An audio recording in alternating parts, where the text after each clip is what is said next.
Assalamualaikum warahmatullahi wabarakatuh. Halo Sobat Rezim semua, saya dengan Diana. Senang bisa hadir untuk berbincang sedikit mengenai pendidikan di keluarga. Umur-umur kayak kita sekarang ini tentunya banyak dari teman-teman semua yang sudah memiliki anak di usia remaja menjelang dewasa awal ya. Jadi mungkin sudah duduk di SMA ataupun sudah kuliah.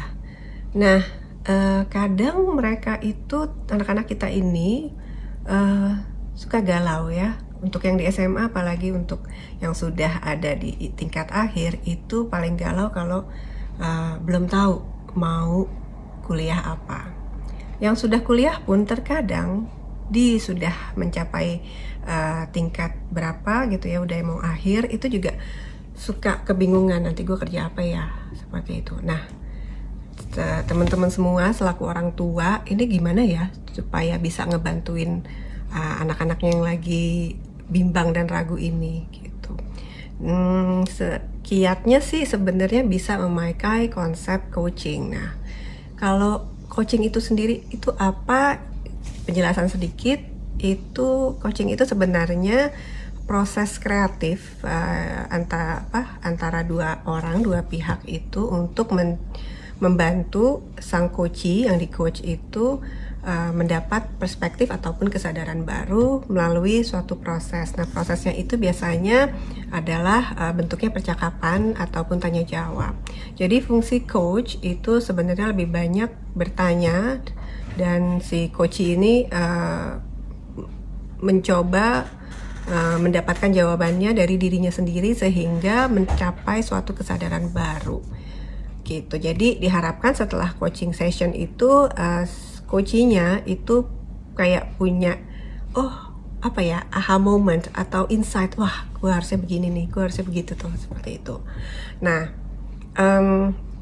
caranya gimana ya kalau kita mau nerapinnya sama anak? Kita kan bukan seorang coach atau bukan profesional di bidangnya. Sebenarnya yang bisa kita lakukan adalah ketika kita berdialog dengan anak-anak kita, itu kita masukkan percakapan yang berbasis coaching. Percakapan berbasis coaching itu apa sih? Jadi coaching itu sebenarnya kan tadi aku udah ngomongin bahwa itu bertanya ya, tapi pertanyaan seperti apa?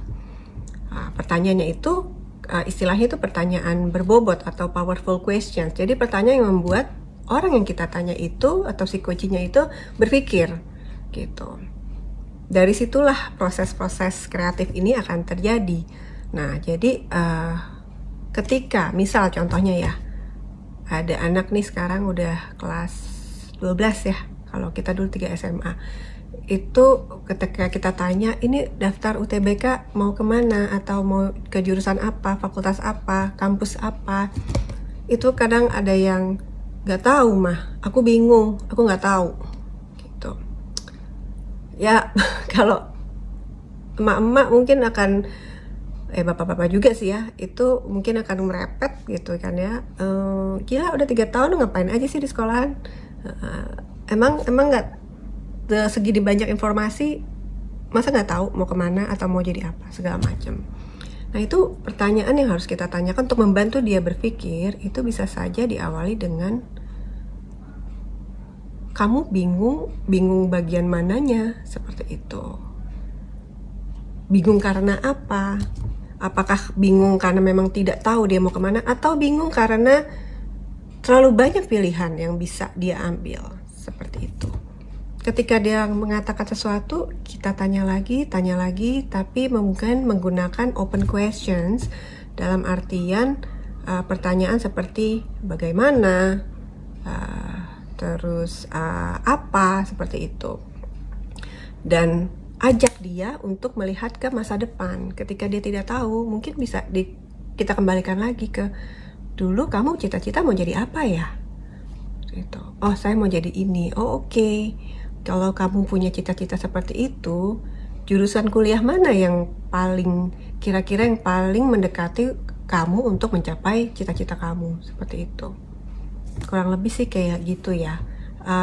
Intinya sih adalah bertanya. Tapi satu lagi nih, untuk kita nanya itu sebenarnya ada kemampuan lain yang harus dimiliki, yaitu mendengarkan.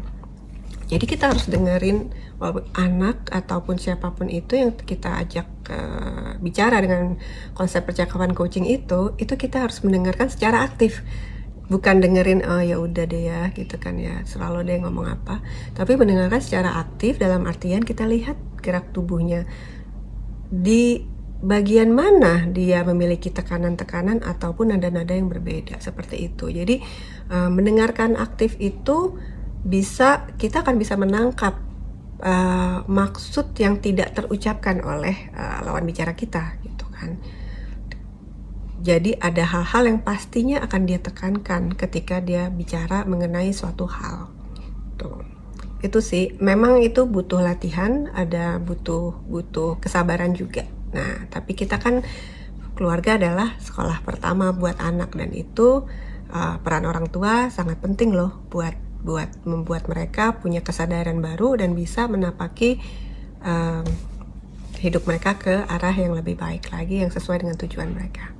Oke. Terus kalau untuk coaching dan perannya dalam agama Islam itu apa ya?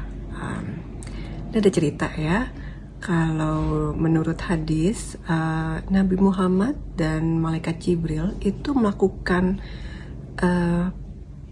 tanya jawab untuk malaikat Jibril memberikan wahyu ataupun menjelaskan mengenai agama Islam, terutama tentang rukun Islam atau rukun iman, di mana malaikat Jibril bertanya kepada Nabi Muhammad SAW mengenai berbagai macam hal, dan Nabi Muhammad juga berusaha menjawabnya, dan seperti itu, sehingga ada proses tanya jawab yang mungkin itu bisa menjadi suatu dasar juga ya, mengapa coaching ini juga diperlukan, karena kalau mungkin tidak ditanya, seseorang itu tidak memikirkan jawabannya.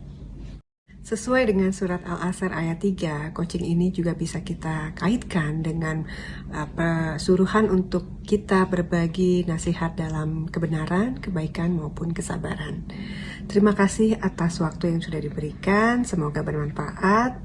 Wassalamualaikum warahmatullahi wabarakatuh.